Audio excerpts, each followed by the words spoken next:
Olá, tudo bem com você? Seja muito bem-vindo ao canal Psicoeficiente e eu sou a Joana. E eu gostaria de pedir a você logo no começo do vídeo, se você puder curtir aqui, ao final do vídeo, fazer aquele comentário, se inscrever no canal, ativar o sininho para ter todas as nossas notificações e deixar aquele feedback. Se você gostou do vídeo, se foi útil para você, tá? A sua opinião é muito importante pra gente. Afinal de contas, esse canal é feito especialmente para você. Então, eu gostaria de falar com vocês hoje nesse vídeo. É uma continuação do último que fala sobre TDAH. Nós vamos falar um pouquinho mais, afinal de contas, no último, nós fizemos uma introdução de algumas das características de pessoas que possuem o transtorno do déficit de atenção, tanto com hiperatividade como predominantemente desatento. Mas hoje a gente vai falar um pouco mais a respeito do transtorno, não com a intenção de diagnosticar, mas com a intenção de ajudar a você a entender, talvez aquela pessoa que já está diagnosticada e que às vezes você não compreende, nossa, como uma pessoa tão inteligente pode ter TDAH? Ou como uma pessoa que consegue se focar tanto em desenhos, em coisas do seu prazer e não consegue se focar nas tarefas da escola. Pois bem, eu vou explicar para vocês como é que isso funciona. A gente precisa compreender que as funções executivas estão totalmente ligadas ao nosso funcionamento. Então, o nosso comportamento está relativo às nossas funções cognitivas, ao desenvolvimento delas. Como eu já disse para vocês, o TDAH é uma imaturidade desse pré-frontal e dessas funções.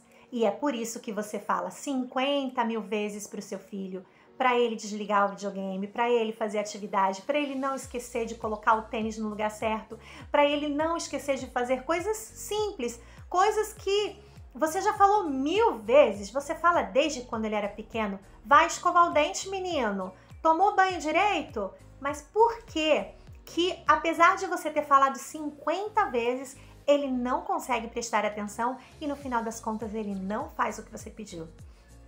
É como se quando você falasse com ele, ele desligasse, ele só se focasse naquilo que ele está fazendo e ele não percebesse aquilo que você está dizendo. Ao ponto, inclusive, de dizer para você assim, não, mãe, você não falou isso para mim.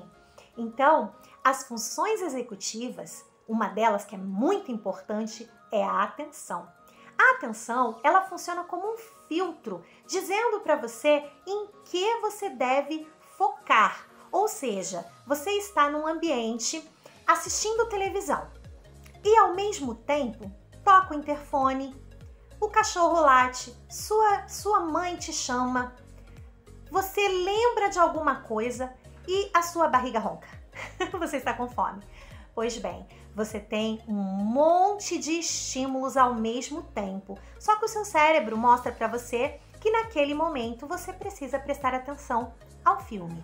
Pois bem, quem te dá essa faculdade, essa capacidade é o filtro da atenção.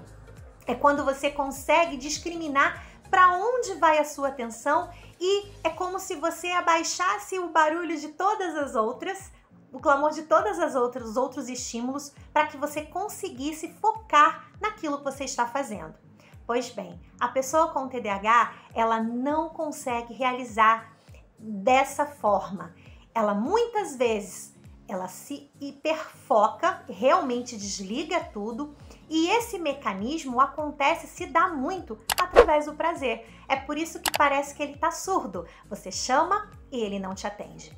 Mas, pois bem, precisamos também perceber que existem outras características também, como, por exemplo, a intolerância à frustração, a dificuldade de aceitar o não, né? Isso acontece por quê? Porque na maioria das vezes, quando você tira essa pessoa que está hiperfocada numa atividade, você tira ela daquela atividade, automaticamente ela se perde naquela energia toda que ela estava gastando para conseguir se focar naquilo que ela estava ali muito concentrada. Então, o que ocorre? Ela se desorganiza e aí o que acontece? Ela realmente sente um incômodo muito grande. E esse incômodo para uma criança que não tem capacidade, às vezes, de compreender ainda aquele incômodo, faz com que ela tenha uma reação muito ruim. Ela às vezes esperneia, ela às vezes se joga, ela tem um comportamento completamente inadequado e que não tem a ver com a forma como você falou. É óbvio que se você falar gritando, isso vai se potencializar. Mas às vezes você chama ele baixinho ao lado dele e ele toma um susto. Por quê? Porque na verdade aconteceu essa desorganização. Porque a pessoa com TDAH tem uma dificuldade de conseguir organizar todos esses processos ao mesmo tempo, ou seja, um multitarefa, né? E muitos, inclusive, fazem 2, 3 coisas ao mesmo tempo. Aí você diz, ué, mas ele não precisava se focar? Quando existe o hiperfoco. Mas na maioria das vezes, por não conseguirem se engajar muito em tarefas, existem aqueles que fazem 2, 3 coisas ao mesmo tempo, estão assistindo televisão e mexendo no celular, estão brincando, né, perturbando o cachorro, fazendo várias coisas ao mesmo tempo, se sacudindo o tempo todo devido a essa desorganização. O corpo clama. Aí a gente tem também a presença da hiperatividade, fazendo com que essa pessoa não tenha o domínio das suas funções. Ela não tem flexibilidade cognitiva, que seria a capacidade de medir esses esforços para sair de uma atividade e entrar em outra. Então é sempre uma dificuldade. Ele sempre vai atribuir uma dor, uma angústia a sair daquela atividade prazerosa para fazer qualquer coisa, inclusive quando você chama para tomar banho, não é verdade? Parece que tá matando. O bichinho adora água. Vai tomar banho, fica horas. O problema é você conseguir que ele vá tomar banho, não é verdade? Então, mas isso acontece por conta da dificuldade com as funções executivas.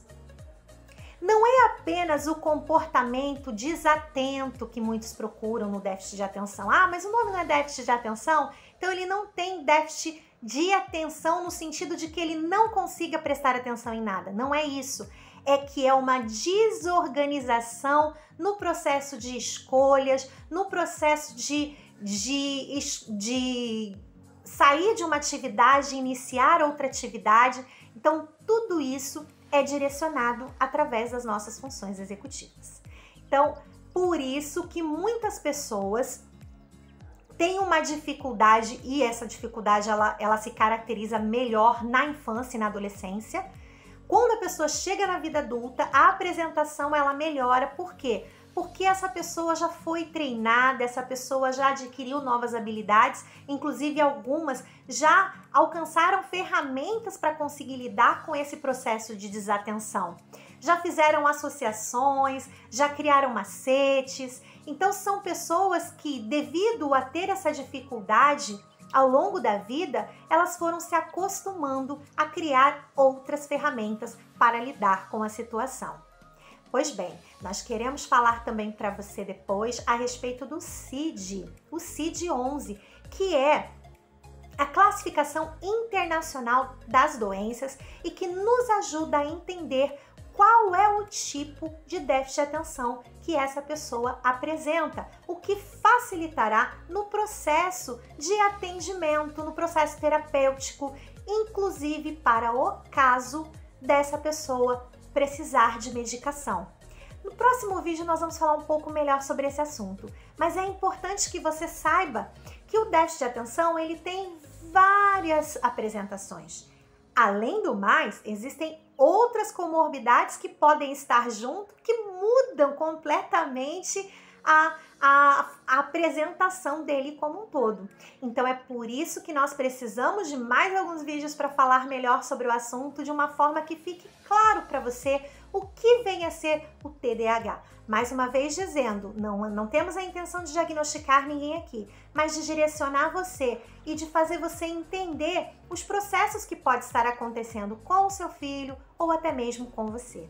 Então, eu gostaria de deixar para vocês aqui o meu carinho, o meu agradecimento por você ter ficado comigo até aqui. Muito obrigada pelo seu carinho e Até o próximo vídeo. Não esquece, hein? Compartilhe com seu colega, compartilha com outra família que você sabe que tem um filho com TDAH, porque eu tenho certeza que essas dicas vão fazer essa pessoa pensar. Lembra do início do canal? O nosso objetivo é criar questionamento, é ver você pensar a respeito, não apenas receber um diagnóstico e falar, e agora, o que eu faço? Não, nós temos muita coisa para fazer e nós podemos te ajudar. Um grande beijo para você e até o próximo vídeo.